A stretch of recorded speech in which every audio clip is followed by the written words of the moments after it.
একজনের এক নেকি থাকবে আর আরেকজনের এক নেকি দরকার হবে। আল্লাহ ওরে ছেড়া দিবে, যা এক নেকি নিয়ে আয়, দেখি কিয়ামতের মাঠে কে দেয়।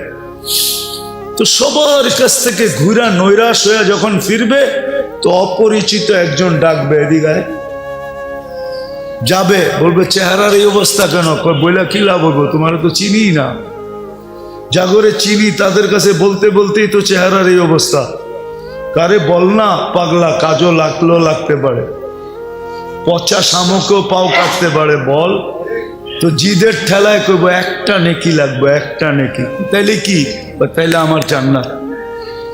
তো যাবে, হাত দিবে আর এক নেকি বের করে বললো যা ভাগেন থেকে, এক নেকির লেগে চেহারার এই অবস্থা, গেলিয়েন থেকে।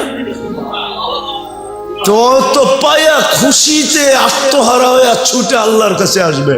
আল্লাহ বলবে এত খুশি, কয়েক নেকি পেয়ে গেছে, পাশ। আল্লাহর সামনে দাঁড়ায় পাশ, এক নেকি নিয়ে আইছে। তা আল্লাহ বলবে এক নেকি কে দিল? ভাবছেন কিয়ামতের মাঠে আপনি আছেন আর কেউ নাই? আল্লাহ বলবো ওরে ডাইকা নিয়ে আয়। তো ডাইকা আসবো, বলছে আল্লাহ ডাকে, নেকি দিলাম, বিপদও পারলাম, এতক্ষণ তো দূরে খারানো ছিলাম, বালাই ছিলাম। তো যাওয়ার পরে আল্লাহ জিজ্ঞেস করবে কিরে নেকি দিলি কেন? তো ওর ভিতরে বাবায়া পড়বো, বাপ। বাপ বোঝেন না? দেখেন না বাপ? হ্যাঁ, কি মহল্লার ছেলের বাপ তো মহল্লায় অন্যরকমই থাকে, ঠিক না? কি কন?